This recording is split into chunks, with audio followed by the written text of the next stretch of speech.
Nsaba munsharingire video eno ku buli mwana wa People Power gwe mumanyi nti Tatya Ntalo, Tatya Biduduma. Osegere ekintu ekyo. Ngaye twakikola kwa ambassador wa America. Nga Museveni amulumbye ne Muhoozi. Nsaba tusuubule olutalo luno. Luno olutalo tulusubule. Olutalo luno tulusubule lubeere lwaffe tululwane. Luno. Osegere ekintu kino. Museveni mbu bali ku ambassador wa Germany. Era bategese okwekalakasa ngenda kuzomwezi 5 abapiraawo mbulwachi ambassador wa Germany yeyingiza mu nsonga za Uganda. Piraawo tekiikirira Uganda. Piraawo ekiikirira family ya Museveni. Kakati fe bana Uganda bali oppressed. Aba matidde ensonga z'omusajja zino ziyakonyeeko n'akugamba human rights mulekerawo ziviolatinga. Era ekintu kino kyasise UN okusembererawo. Okitegera n'esembera. Ne mugamba Seberi etteeka togeza. Kubanga nakugambye UN it has come to stay. Egena kusigalawo. Either egenda kusigalawo under responsibility to protect oba sikyecho egenda kubeerawo nga mediator. Mediator. Eri mediation is excellence Kyagulanyi yabagambyeko meaningful mediation. UN kyegenda okukola. Kubanga kyalemye mu iPod. Kati either agenda bile kaba agenda mu mediation oba sikyecho egenda kubeerawo as responsibility to protect. Gwe muna Uganda wena essaawa eno oyina immunity ya UN. You are protected by the UN.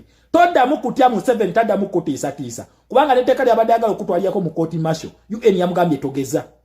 Akati boba mulinze bulinzi kulaba chicha zaako. Ne wana akikola gwogenda kubeera protected. Mugenda kulaba ne ku sanction nga zivuga. Bulijate mwaisonga sanction. Size mulinda kati mugenda kulaba. Kubanga nagambye no stage ba police makers bali mukulwanagana ne system. Chovula wakati utalo mutandise okulaba direct. Luli badde balwanira munda nga byembalaka temubirabako kati balwana direct. Ne system chi dictatorship oba fake democracy.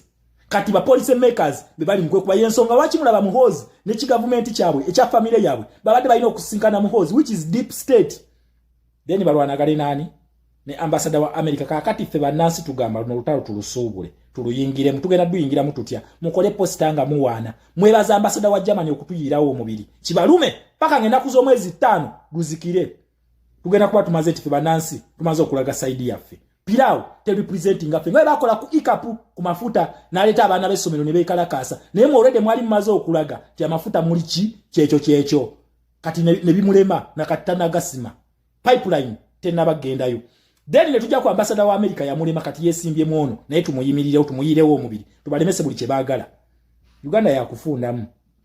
Otegere ekintu kino ono gwe beesibyeko bananga abantu bano basiru.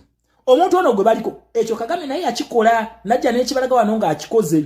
Bakotinze Vienna Convention. Ne mukumala okukotinga Vienna Convention ate bagambye basazeeko military cooperation wakati wa Uganda ne Germany. These are fools. Bano basiru ate balowooza nti basiruwaza banna Uganda. Lwaki bakoze ekintu ekyo? Baagala kulaga banene ababakkiririzamu abagala okwesimbawo ku kaadi za NRM. Mbwa atukyayimiridde naffe weetuli. Kubanga kalulu kali kaabasala ne kaadi bazeegabira bwegabizi teri azeesimbako kati batekawo bufaiti ti eno balwanye basika attention mu kaadi zaabwe zikyatunda. Naye kaadi nyanya nvundu kaadi za NRM nyanya nvundu.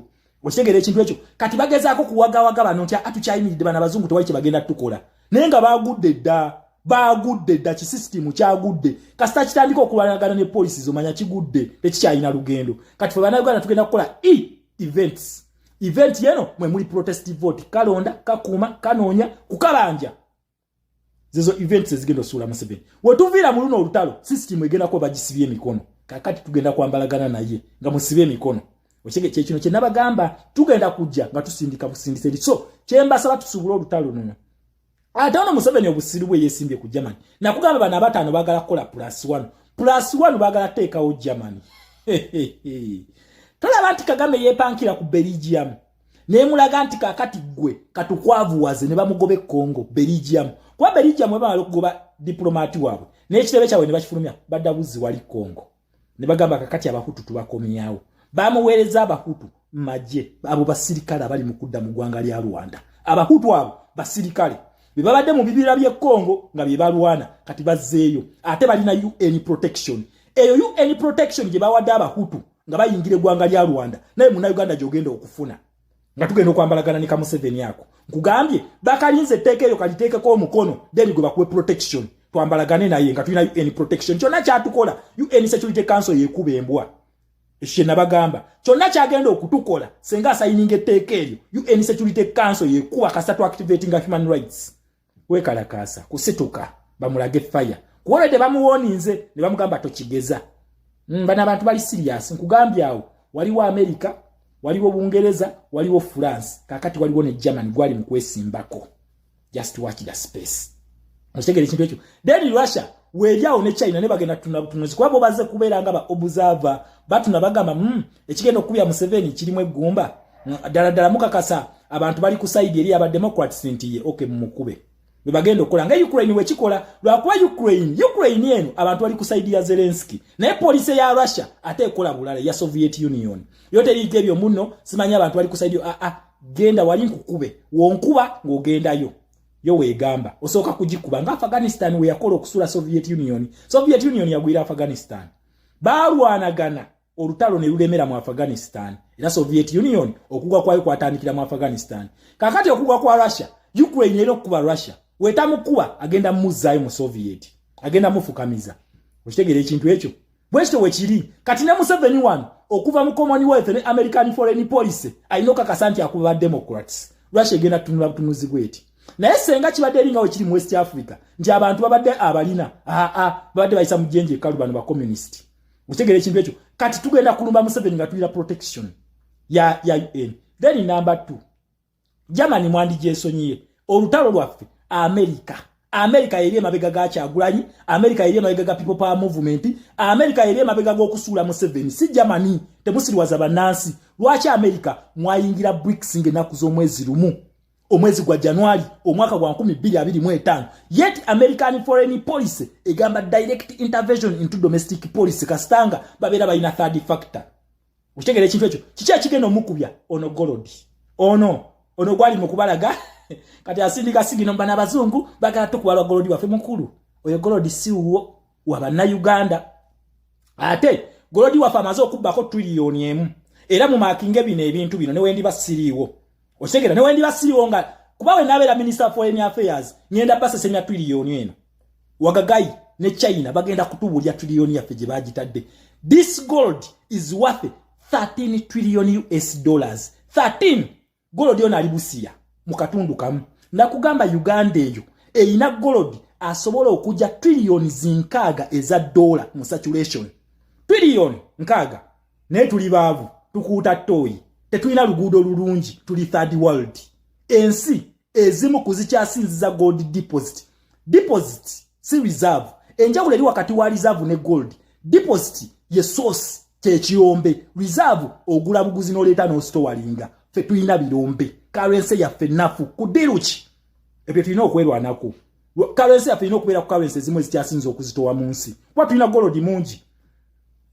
okitegere ekintu ekyo we tubanga tusobola okujja trillion eziwere nkaga mu saturation mu gold mokka nga tukutte ku mafuta n'ebirala okitegera lwaki currency ya fenafu lwaki tuli baavu nabagamba mu myaka 5 Uganda eyo mu Africa ezo South Africa ne Nigeria zina kubanga tezina kye zitugamba ezo naye tulina abantu abasiru abatuusa abo okitegere ekintu ekyo kati Golodi oyo yagenda okukubya then number 2 ngenda kuzomwezi 15 mwayingira namu era Bungereza ayita His Excellency Kyagulanyi ku kitebe kyabwe ekitante ne bavaayo ne bagenda e Bungereza mu House of Lords oba House of Commons nga Lord Bellingham yakulembedde okusuula kakati Germany ojagazaaki lwaki togoba Abangereza n'Abamerika lwaki tobagoba kati bali kubina enkwene enkola wakikere gwayikiriza gwakoleggwako kati balaba Germany ye munafu naye gwe mwerijjamu temumumanyi so bana Uganda we are running behind Germany fete tuwagira ngako dictator nze nabagamba fo kufugibwa Museveni tudeo mu colonialism ba colonialist batufuge kuba tujja balwanyisa abo nga kyangu nnyo tugenda kwesa ziviera convention zani mu rightful way tujja bagoba naye ono black colonialist ono tetugenda kuyimirira naye paka kulasti kati ajamala abasiri wazambu yetondedde Uganda ne Buganda kudiruki oyo omuntu so yetonda oyo okwetonda asoka tuwa ntebe nga tumujjeeko temubikirize bwe temubitambuza na bitambuza obi diversion so abantu babiri bagenda okuba Museveni Bungereza ne America ne yesibye ku Germany oshegere ekintu ekyo France egenda kale France egenda kuyambako nga NATO ejja kuyambako nga NATO ne kakati we Museveni wetaaga NATO bazitwalira Libya bali Libya nesigwe mu just muri biyenje buyenje you are just cockroaches bakwata bukwasi dumu nga bakafuira nga kagweri oshegere ekintu ekyo so twegweke nchaba comrade ne mu lutalo tulubeere So right, oli ku Yugi Update TV kosinzo bango tuuliza bali kwekumira ku mayingo gano. Gwatana tubango twegattako kirira wansi waliwo ekigambo subscribe kikoneko ojja kubango osobola bulungi otwegattaka. Bali mitala w'amayanja mbaanirizaako nnyo mwe bali kwekumira ku Yugi Update TV. Naggambye dda nti gwe ayagala okubanga osindika obubaka yita ku +256 760126 756 ye namba yokka gy'osobola okubanga oyita ku WhatsApp ojja kuba osobola okufuna. Abapya Uganda bakugamba gwagala obujjanjabi biyita ku noti 77813597 ng'omulwadde wa lusaazi hepatitis B pressure bajja kubanga bakuyambira ddala bulungi nnyo.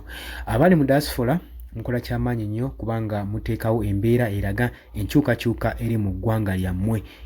Mwebale nnyo, mwebalege, mwebale kusharinga, mwebale kukomentinga, naye era twagala musukkeko wano. Twagala musukkeko wano. Wabula gwatana kubanga otwegattako nja kutegeeza subscribinga nawe obeere ng'otwegatta. Mbaagala nnyo, mweraba.